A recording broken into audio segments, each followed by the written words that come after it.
Hello and welcome to the Powerhouse Woman Show. A little bit different this time. Actually, we are what I call it on location. We were impacted by Hurricane Ida. We fled up North Louisiana. I'm in the Natchitoches area right now. And we're going to continue on. We're going to do what we need to do. So I will not have a special guest this time, but I will share my thoughts on something that may be on your mind, regardless if it involves Ida. Today, the folks up in New Jersey and New York are feeling the impact and all the flooding that's taking place in that area as a result of Ida that as well. This pandemic, there's a disruption because or you have care for someone or the way you it's not happening. So we're going to talk about today on the show life's disruptions.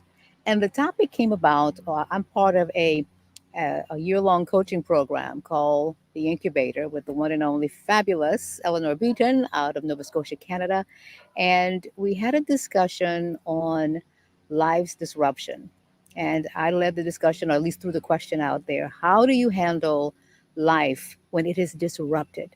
Whether it's your personal life, whether it's your family life, whether it's your business, or whether it is something that's near and dear to you. How do you handle disruptions when you thought it was going to go down a certain way and out of the blue? Sometimes it's because of circumstances beyond your control. There's a pandemic, there's a hurricane, there is a wildfire, there's just a change in government, all kinds of things. Sometimes you thought it would happen a certain way and it didn't. So we're going to talk about that briefly, disruptions. And as we go through it, I'd like for you to think about how you can, where you are right now, deal with disruption. So we were having this conversation with the women in the group, and I asked the question, how do you deal with disruptions, regardless if it is personal, professional, your business, or a stage in life? You didn't think it was going to happen. So I hope you hear something, one thing that could help you and use it. All of them may not apply, but the discussion was really deep, and I would love to share parts of it. One of the things that we talked about was acceptance. Accept what's happening now. Pretending the hurricane isn't coming or didn't come, pretending you're not without electricity, pretending the pandemic is here, not helpful, pretending that you made a decision and for some reason now your cash flow is down to nil. Acceptance. Accept what is happening right now and deal with it. Hiding or pretending that it's not real or that it's not going to impact you in some way, definitely embrace the acceptance of it. Now, you're not going to like it. Accepting it does not mean that you're okay with it 100%. You may not even be okay with it 8%, no percent, but acceptance is important. Now, one of the things I will always remember, one of the powerhouse women on the call, Carolyn, talked about this. Whenever there's a disruption in her life, her mom passed away, or she broke bones, because she's a former athlete, a snowboarder. Being from the South, I don't really know all that sport, but she's a champion snowboarder. And one of the things she says, when you break a bone, you have to heal. You can't just say, "Oh, I'm not going to even worry about this." Yeah, I can still do it with a broken bone. There's a process. There's a process, and you get to heal. She says, but what happens is you get back in there. So she processes it with an expiration date. You're not going to be doing it and sitting in your sorrow forever. She says what works for her is to say, I'm accepting it. I broke a bone, or but my business is not doing well. I'm going to give it some time, but it's not going to be an open ended date. I'm going to process it with an expiration date. And I thought that that was very interesting because sometimes we do it and we don't even call it that, but we know that I'm going to get myself up from out of this bed, right? Enough crying, enough pouting, enough blaming others, even if they are to blame. But at some point, you say, enough is enough. And then, as a powerhouse woman, you get on up and you do what you need to do. Something that came quickly in our discussion, and you may do this too whenever you're facing with disruptions. We're talking about disruptions. And right now, they're mowing the lawn here at the RV park. So we're not even going to worry about that disruption, is to act. But I'm going to have a caveat to that: act without overloading. Sometimes we want to do everything to fix it and fix it right now and fix it in a hurry.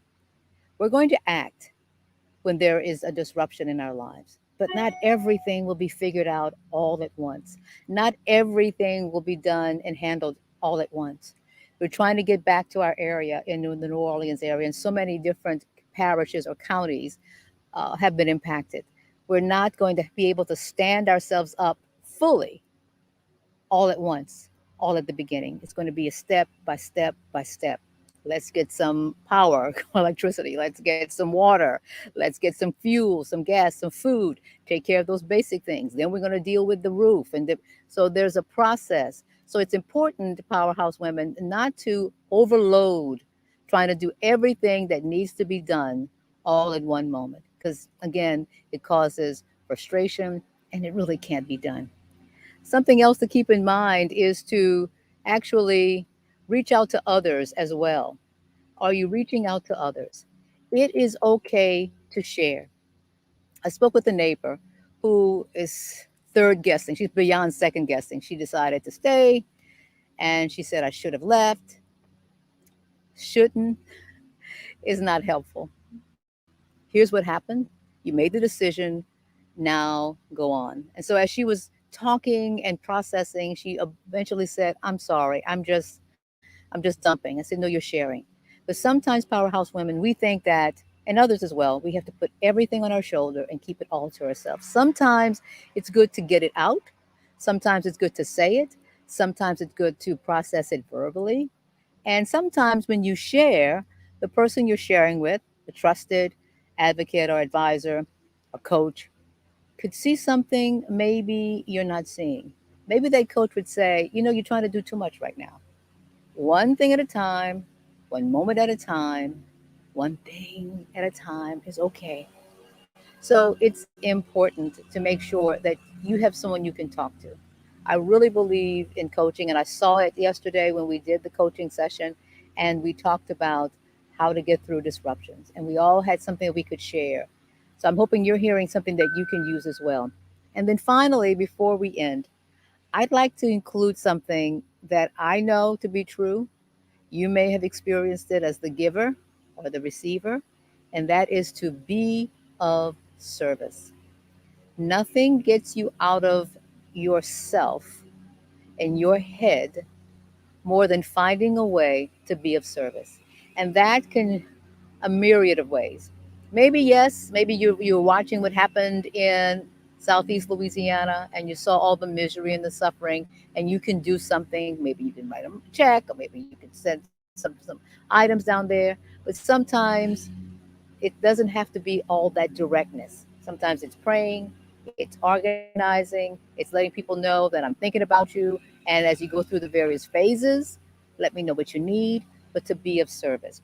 And if you're going through this disruption, there is a way for you to be of service as well. Have you checked on people? Have you decided that, you know what? I know business owner Sarah is going through something very trying right now. I know Sarah's a proud person, but I'm going to reach out to Sarah and let her know, look, girl, I'm here for you.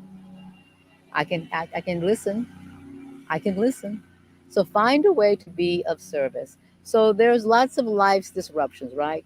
Interruptions, disruptions, but there are things that we can do, including acceptance of what is, don't like it, wish it wouldn't have been happening to us, acceptance, processing with an expiration date, acting with the caveat that you're not going to chew off or bite off too much at one time.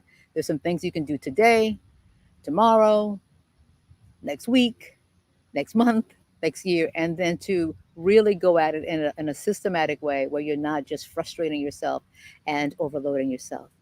It's okay to share. There are opportunities for you to share how you're feeling and reach out for help. There are people who will listen. Maybe not everybody, but that's okay. And then number One, two, three. Number four, be, or five, be of service. So I hope that you've heard something today on the Powerhouse Woman Show, a little bit different. We normally have these great guests, and we will continue. But I didn't want what was happening to disrupt the show. And we want to thank our sponsor, Fidelity Power, and for being there with us and all the folks there who support this show as well. So you may feel free to send me an email if you can. Those of you with power, those of you in other parts of the world, North America, those of you who may be watching this show from England or Australia, we thank you and we have an audience, so we like that a lot. Monica at thepowerhousewomanshow.com. Monica at thepowerhousewomanshow.com. And you can check us out as well. And do me a favor, please subscribe.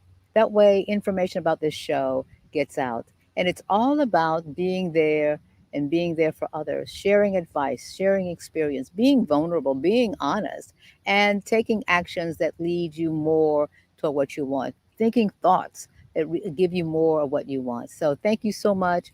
Be well, be safe, and we'll talk to you next week on the Powerhouse Woman Show.